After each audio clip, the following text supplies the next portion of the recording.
Hey there, fellow gardeners. If you've ever watched your tomato plants struggle through a brutal dry season, desperately trying to keep them alive with a watering can or hose, then you know exactly what I'm talking about.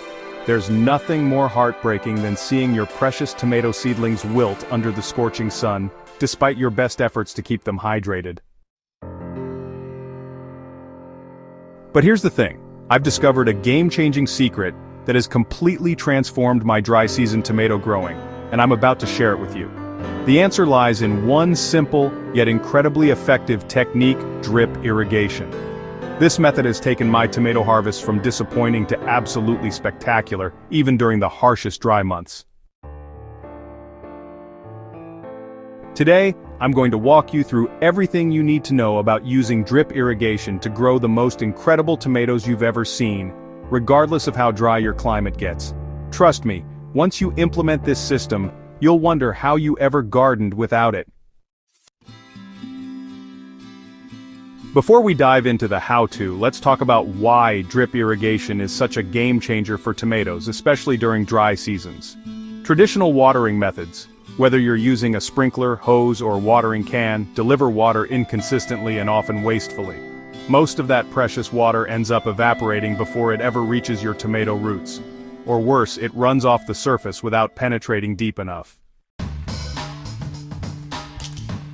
Tomatoes are particularly sensitive to water stress because, well, they have relatively shallow root systems compared to other vegetables. When they don't receive consistent moisture, they develop all sorts of problems: blossom end rot, cracking, poor fruit development, and that dreaded wilting that, honestly, breaks every gardener's heart. Drip irrigation changes everything because it delivers water directly to the root zone in slow, consistent amounts. This means your tomatoes get exactly what they need, when they need it, without any waste. The result? Healthier plants, better fruit quality, and dramatically improved yields even when Mother Nature isn't cooperating. Creating an effective drip irrigation system for your tomatoes doesn't require a degree in engineering or a massive budget. I've helped countless gardeners set up systems that cost less than $50 and honestly, transform their entire growing experience. Start with your water source. This could be a garden hose connection, a rain barrel, or even just a simple elevated water container. The key here is making sure you have consistent water pressure, though honestly, drip systems work beautifully even with low-pressure situations. Next, you'll need a main supply line, which is typically a half-inch polyethylene tubing that runs along your tomato rows. From this main line, you'll connect quarter-inch distribution tubing that runs directly to each plant. The magic really happens with the emitters. These small devices control exactly how much water each plant receives. For tomatoes, I recommend using emitters that deliver between 1 and 2 gallons per hour. This might seem a little slow, but remember, we're going for consistency over speed.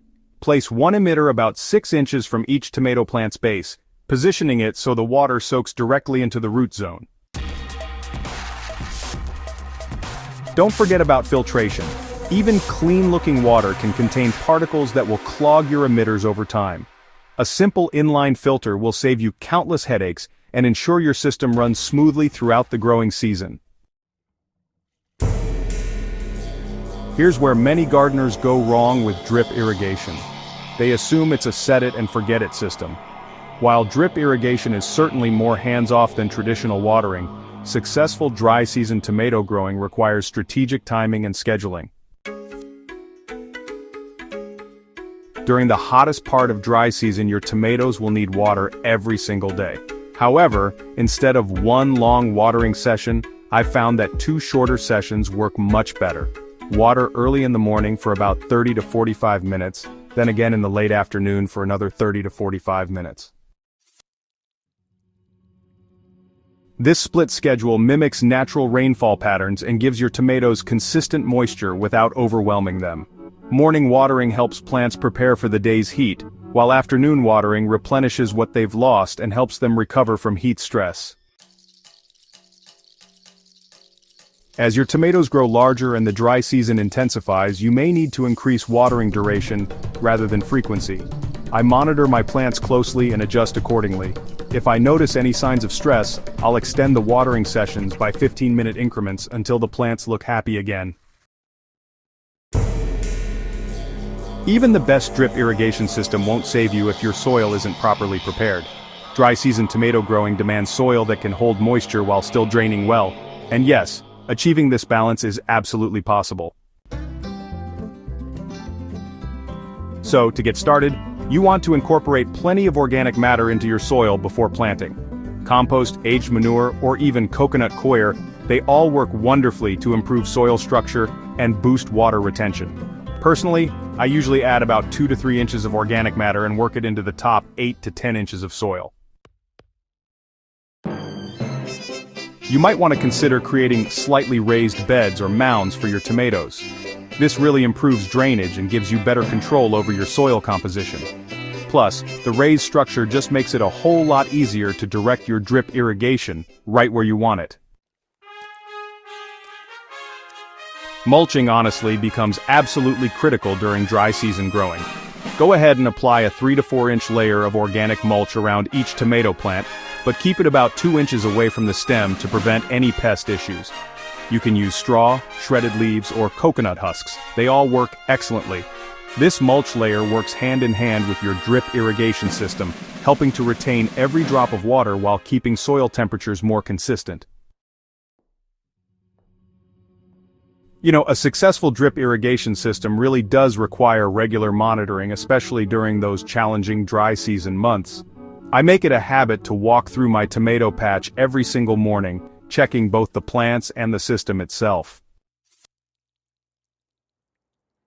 Look for signs that your system is working properly. Soil should be moist but not waterlogged around each emitter, and your tomato plants should look perky and healthy. If you notice dry spots or overly wet areas, just go ahead and adjust your emitter placement or check for clogs. Emitter clogs are honestly the most common issue you'll encounter. Keep a small wire or toothpick handy to clear any blockages. And if you're dealing with hard water, mineral buildup can become a problem. Soaking emitters in white vinegar overnight usually solves this issue.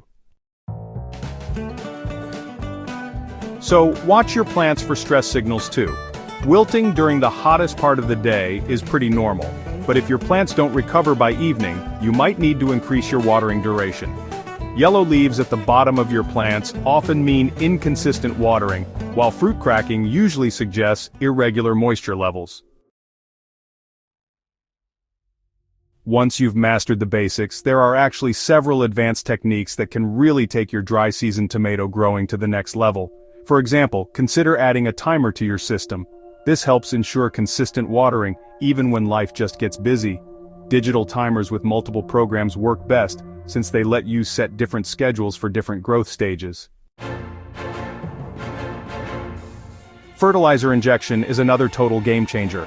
Special devices called fertilizer injectors let you deliver liquid nutrients directly through your drip system.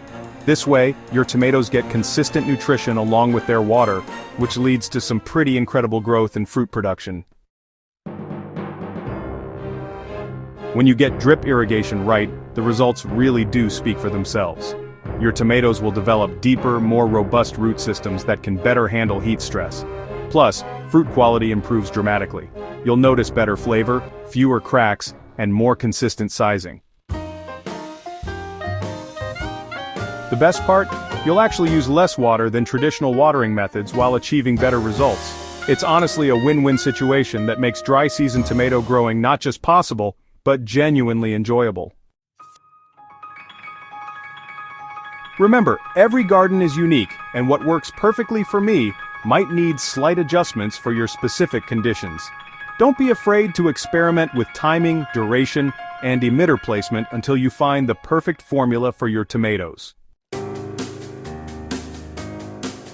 If you found this guide helpful and want to see more detailed tutorials on setting up specific drip irrigation components, make sure to subscribe to Soil Sensei and hit that notification bell. I'd love to hear about your own drip irrigation successes in the comments below, and don't forget to share this article with fellow gardeners who are struggling with dry season growing. Together, we can help everyone grow amazing tomatoes regardless of the weather.